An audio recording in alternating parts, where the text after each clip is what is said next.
the character, which was mentioned earlier, if you can attach negatives to a person before any evidence, before they've ever made it to court, before there's ever any evidence required, then today's readers are tomorrow's potential jurors. So once they get into court, they're left thinking, well, this is the guy who does, strange things. He grows horns in the middle of the night, or, whatever it is the press have said in the run-up to the event, this is what he does. Once the character is black, and once that mud has been thrown, it sticks. We all know it sticks. And well, jurors are human beings like anybody else. They're influenced like anybody else. By this late stage, a lot of people are now clinging to the hope that it'll all be sorted out by the time it gets to court. That bit of the system, at least, is going to do what it says in the tin. There'll be rules in court that will not be allowed to be broken. There'll be certain things that must run in a specific manner, so we believe. And it is, in some cases, it's the last desperate hope. So in some cases, by this stage, can't wait to get to court. They can't wait for the case in order to, as they believe, to clear their name, for the truth to come out. We were talking about self-confessions earlier. Gordon Park, one of the cases that I covered, self-confessions featured in his case, quite strongly in his case. But the amazing thing here is that according to the two guys who said that Gordon had confessed, he'd confessed to 3 different stories, 3 different ways of carrying out the murder and doing what was done. And all 3 stories landed up as evidence.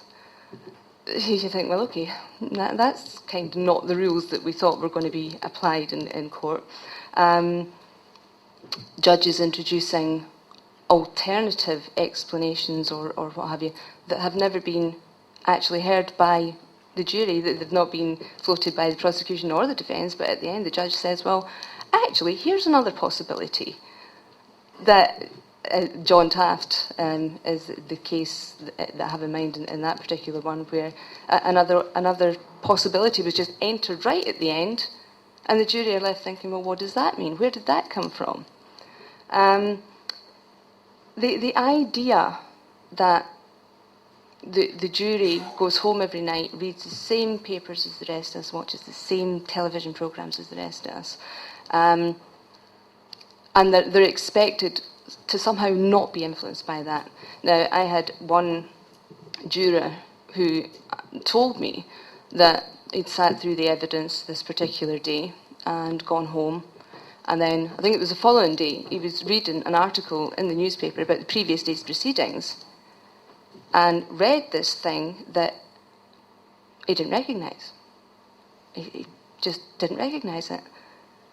And he concluded that, although he'd sat in court that whole day, he concluded that he must have missed it because it was in the paper. It never occurred to him that they'd made it up. Now, this is a juror.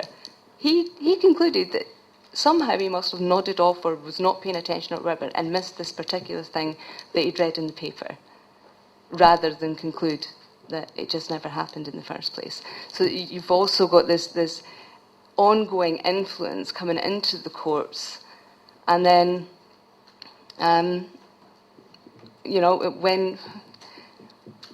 when it's all over, the realisation that even getting as far as court, even getting as far as the end of the system, it wasn't enough.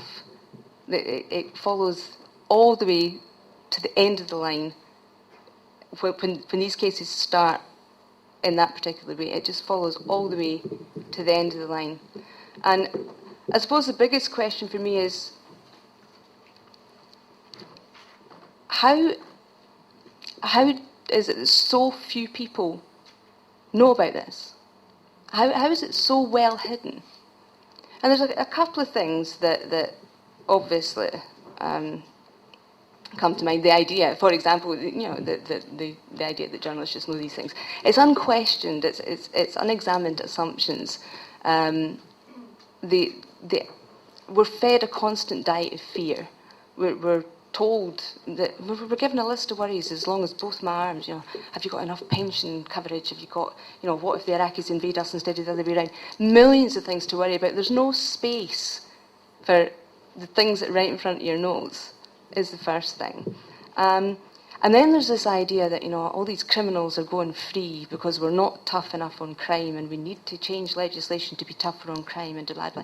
Yeah, there's criminals going free. There's murderers walking among us because we're locking up innocent people.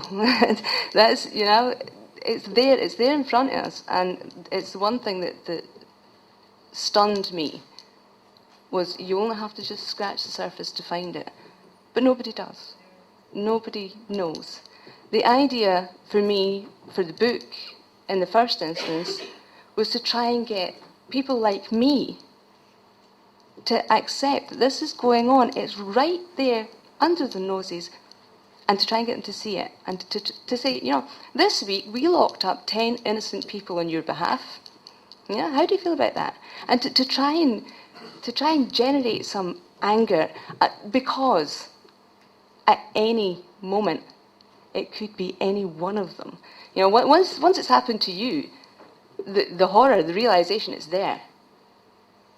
But the rest of us are wandering about our ordinary lives with no idea that we could be next. Any one of us could be next. That was the idea to the book. It's why I'm here today, and it's why I'll be wandering around the country, trying simply to get people to listen. Thank you for having me. This is the first time I've ever done this. And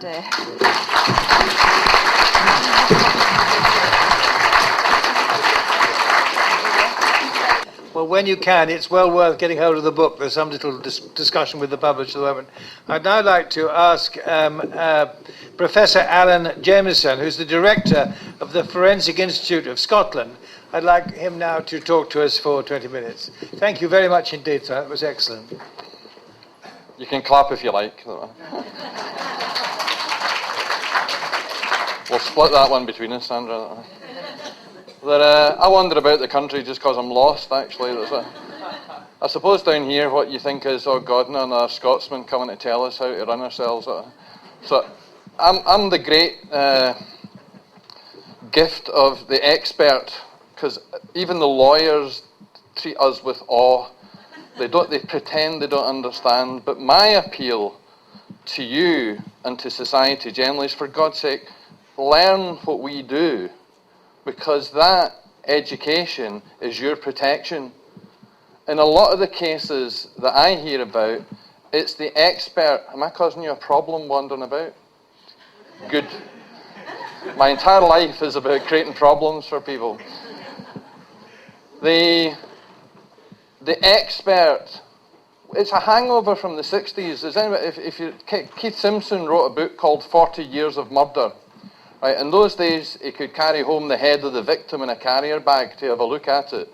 We would have a problem with the continuity there. Now, we've still got this deference to the expert, right? DNA, defence needs assistance. Right, that's how I see that, because for God's sake, be quicker than that. I don't know what joke you're laughing at if you're going to. Where does it go wrong? Well, at various places in what's called, or what I would call, the forensic process. Okay? It starts with... Just stand still. Okay. You're going to take one on this side. It starts with the scene. Okay? Now, I happen to know somebody here that knows all about crime scene investigation, Sue May, and where you've got, I did a little diagram of everybody going in and out of this scene, and some of them are still there according to the log, and that was a long while ago. Now, the reason why the scene investigation is so important is because that's the beginning of the so-called chain of evidence. And the problem is, it's the least controlled part.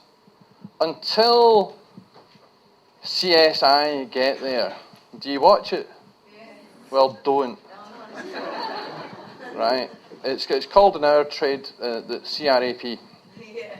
Oh, I was thinking of CRFP there, wasn't it?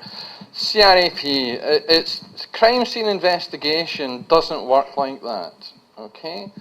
Your purpose is, first of all, protect the scene.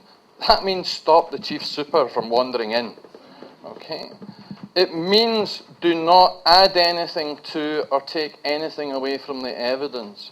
It means evaluate what you're looking at. If this turns into a crime scene, what is evidence?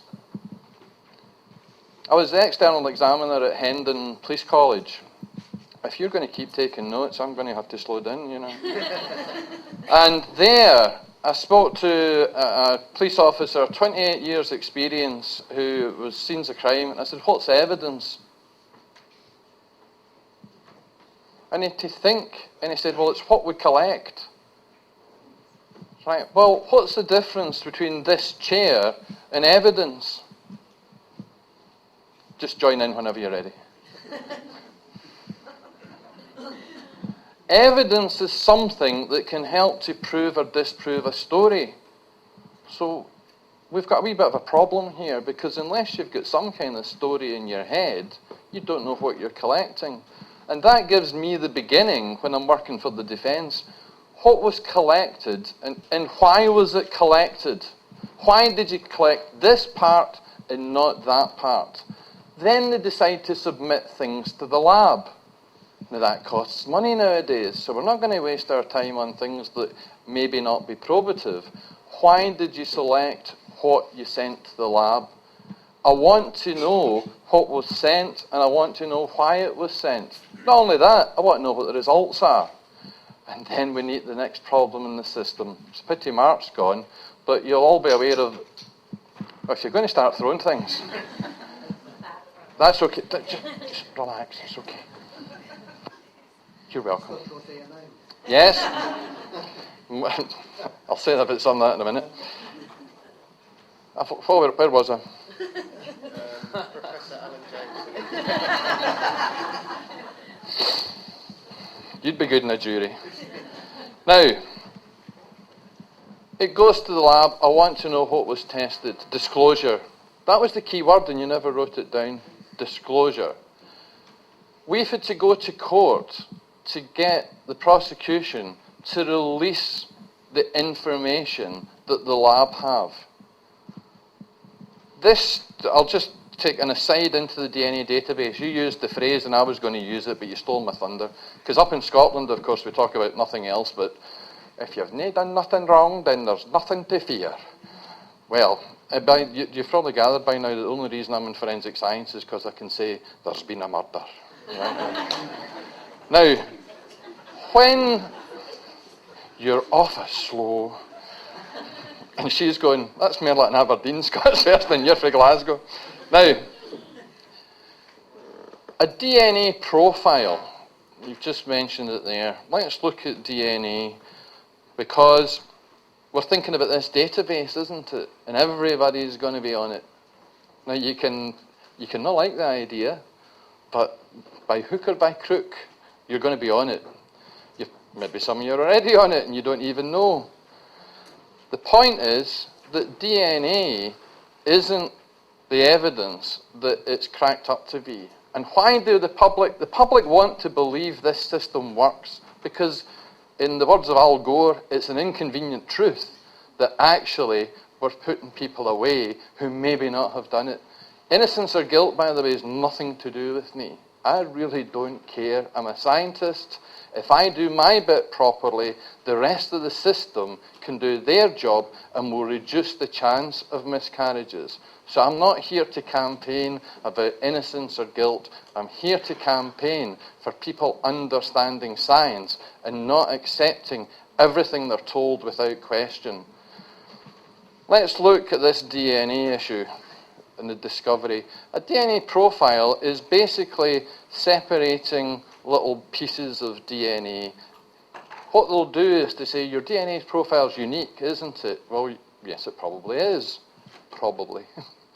By the way, the word unique means there's not any other person in the world has it So talking about fairly unique or how unique is this is a completely stupid question. So we talk in probabilities about DNA. And this process produces a graph with little bumps on it. Okay? Now, if anybody's seen a graph with little bumps on it, you'll know that you get to a point where you say, is there a bump there at all? Now, you think that scientists know whether there's a bump there or not. What we call the signal-to-noise ratio. You'll talk about nothing else tonight, I'm sure. Signal-to-noise, in other words, what's just random fluctuation and what's a real piece of DNA? Well, do you know here, the objective way of doing it? Well, I think there's a peak there. Do you think there's a peak there? Aye. Okay, there's a peak there. You think I'm joking? That is not. There is no statistical technique applied to separate the signal-to-noise ratio. Okay? In America, there's people proposing that we should do this. Analytical chemists have known how to do this for years. But when we go to court, I'll give you an example of a case in Glasgow. And it's not unusual. We had a fairly good match to a girl. It was a shotgun case, I think. I can't remember. It was DNA anyway. Now, if you draw the line for where the peaks are, up here, you get a single source profile, i.e. a profile probably from one person, and it matches this woman with maybe 1 in 1,000, 1 in 2,000. Not great evidence in DNA terms nowadays. Drop it a little, and you get to 1 in 219,000. Now we're cooking. Drop it a little more, and you get a single source profile for someone else. Drop it a wee bit further, and we pick up even more peaks, and it's a mixture. I'm going to come back to mixtures. Where do you think the prosecution drew the line? 1 in 219,000. It's her. And I go to court, and I don't come up with solutions. I come up with questions. And my question, why did you draw the line where you drew it? And there's no answer to that. It's where we thought it should be. The Crown dropped the case. A mixture. If you've no done nothing wrong, you've got nothing to fear. Okay? And I'm going to take a big risk here, because I'm a Scotsman. Look, I've got £1.80 in my pocket. That's it. I'm not that poor. My driver's got the rest of my money. Right.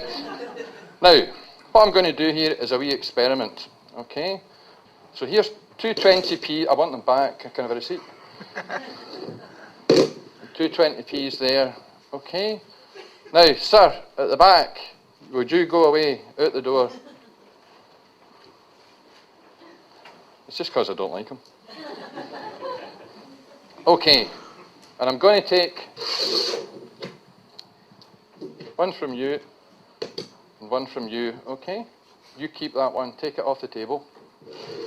You take that one off the table. So now we've got a mixture of DNA. Would you invite the gentleman back in? He's away along for a coffee. I have in my hand 220p's. Now we gave Bruce 2 and we gave Sandra 2. Where did I get those 220p's? Out my pocket. You're a policeman, right enough. Did I get it from Sandra, Bruce, or both? How would you know? You don't know. And that, ladies and gentlemen, is a mixture of DNA. And what the prosecution will do is to say, I can tell you who the two people were. What they will report is this. Bruce Kent could be a contributor to this mixture. Right? So could anybody that happens to have 120p in their pocket. The question for the court is, how many other people? There's the problem. In a mixture of DNA, unless Bruce contributed a pint of blood, and Sandra, being a good Scot, held on to hers and gave a mil of blood, and you get a major-minor mixture, you can't separate them. But we've had cases where the Crown are saying, this is a mixture of the complainer and the accused. How do we do that? Well, we've got a garment from the complainer, So we take their profile away. But what if the actual perpetrator has some of the DNA in common with the person who's the complainer? You're actually removing evidence. So here's the problem. How do we deal with mixtures? And we've actually had cases dismissed because the scientist cannot say the probative value of the evidence. Here's the difficulty.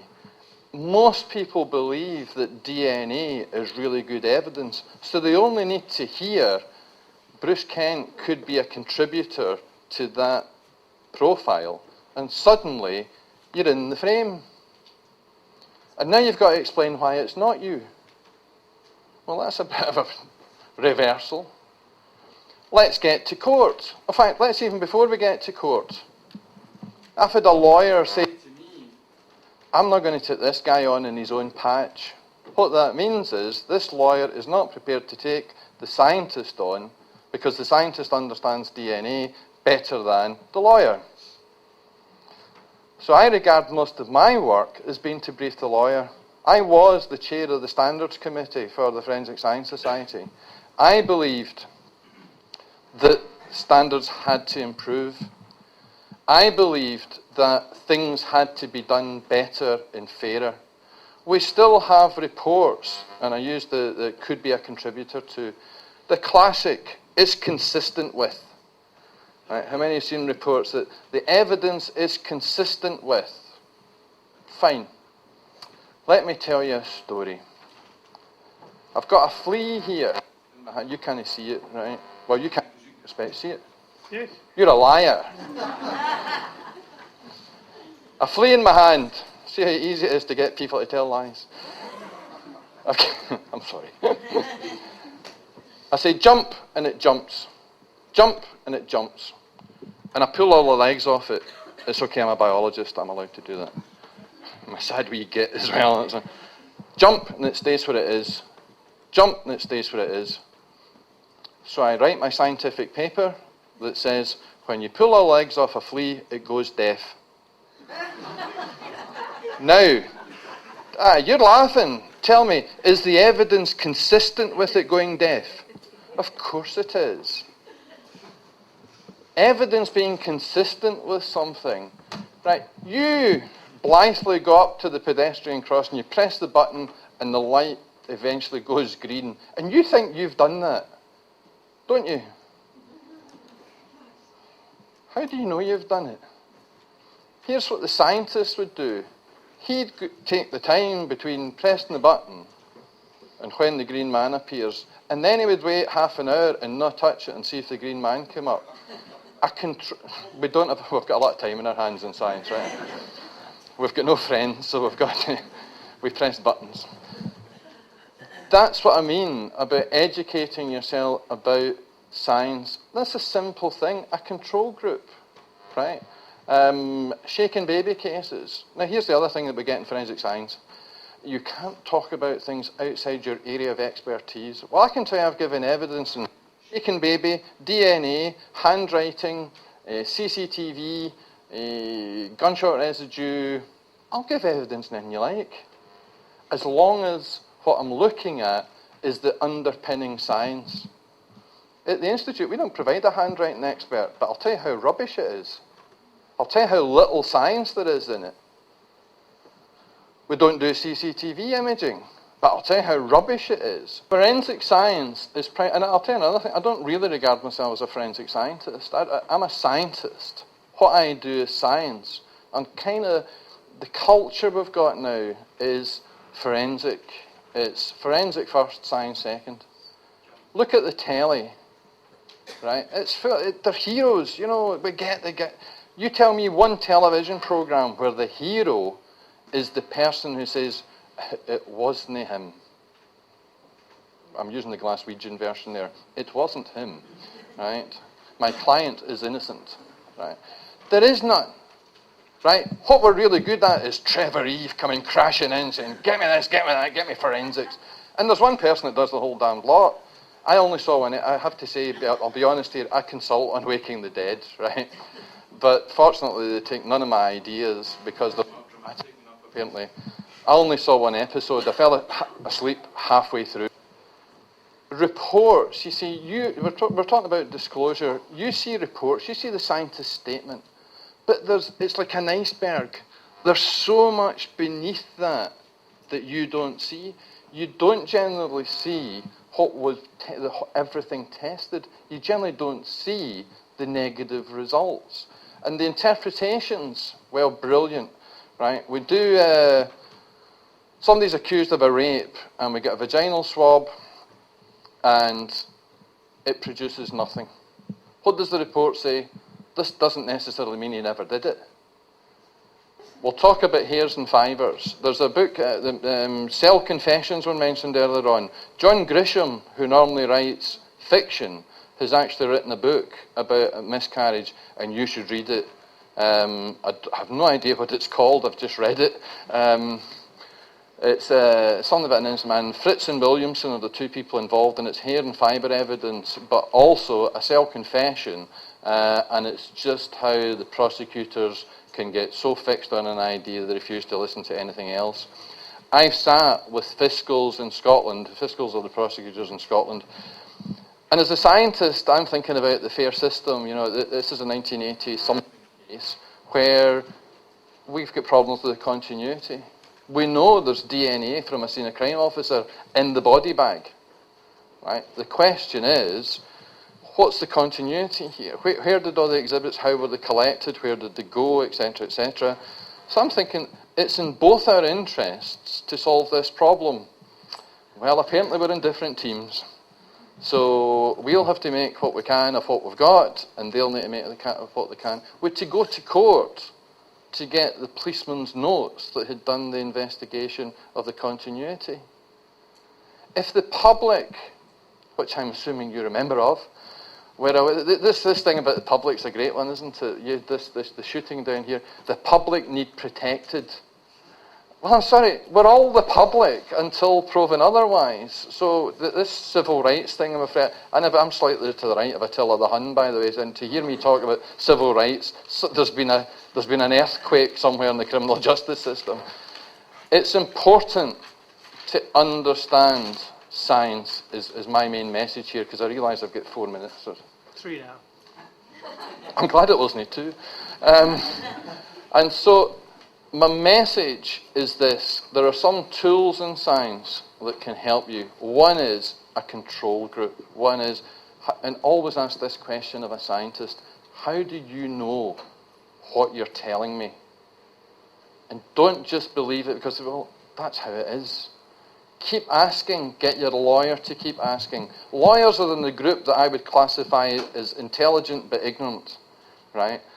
They're bright enough, most of them, but they've never been educated in science, but they can understand it if it's explained properly. Trust me, you can understand it if it's explained properly, right? I've just explained control groups to you.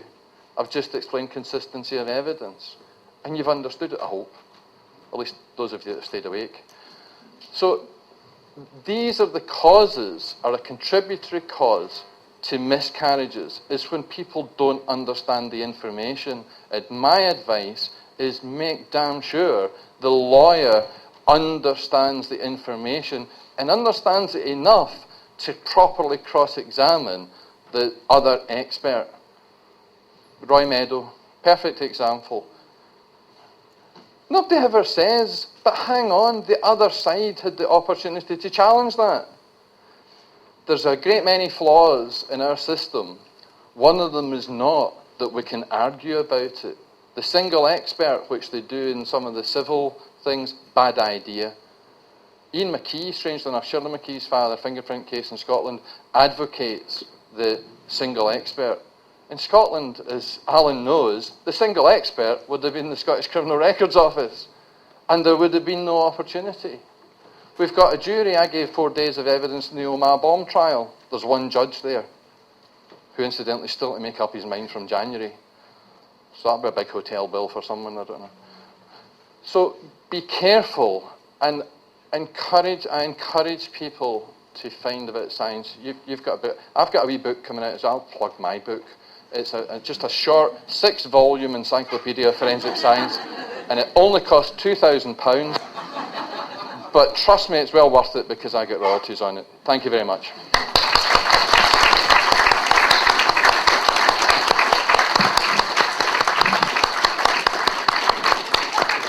Thank you, Professor, very much for a most interesting and informative talk. And I would advise you, next time you come to London, to try moonlighting at the Palladium. You do really well.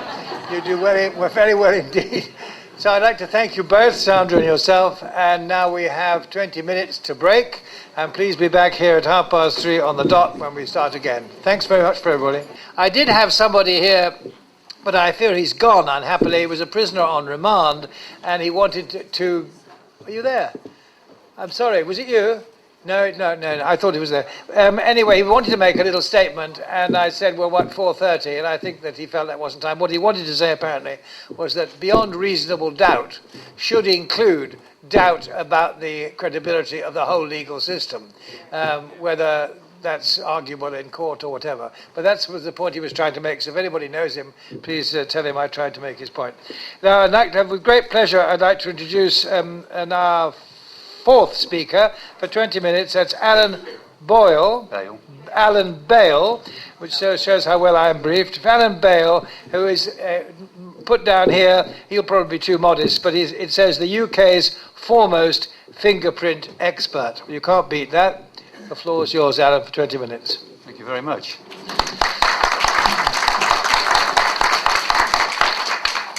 First of all, let me tell you about my background. I did actually 25 years at New Scotland Yard as a prosecution witness. Trained in crime scene examination. I'm also a fingerprint expert and what they call a forensic radiologist. I'll explain that later. I'm going to give you a little scenario. You're out one day. You go into a shop. You want to buy a gift for your wife, boyfriend, girlfriend, or whatever. You pick the item up. You look at it. You think, shall I? Shan't I? I thought, no, I'll put it down again. You go out the shop, you go home. Another person comes along, goes into the same shop, picks up the same item, has a look at it. I fancy that, buys it, takes it home. Week, month, year later, they get burgled. Whose fingerprints are they on it? If you've got a criminal record, you are the one that's going to be in court. I have had this so many times. You've actually got legal access to that particular item. Okay, keep on thinking about that, because I'll come to another case. Fingerprint standards. Well, there aren't any. It's gone. They can bring what they like. The big problem is they haven't had the right training, they don't know what they're doing, and there's some big problems. And I do blame the government and ACPO for this, because they've said, well, we'll get rid of the standards, therefore we'll send more people to prison. We'll get them on what we provide. The big problem is a lot of innocent people are now going to prison. It used to be called the 16-point standard. Now there is no standard. So if that particular fingerprint expert in a particular police force is checking a fingerprint and say, yeah, that looks all right to me, you've had it. And what I'm actually saying to you is that if there's a fingerprint evidence or any crime scene examination evidence or whatever, look at it very carefully. And I'll back Allan Jamieson up to the hilt, because sometimes, many times, it's not right. And a fingerprint officer, and I heard some chap at, it's probably the Fire Brigade, by the way, I heard some chap at a big conference, and I was lecturing at a police conference, and this particular guy stood up and said, I do not care how that finger mark got there, it's them, and that's it.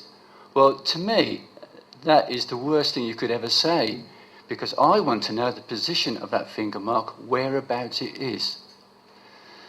Crime scene examination and fingerprint examination, they all join together. I can go into a scene. I know exactly where that person's been, how they've got in there, how they've got out. Let me give you an example. Years ago, there was a murder. I've been to hundreds of murders.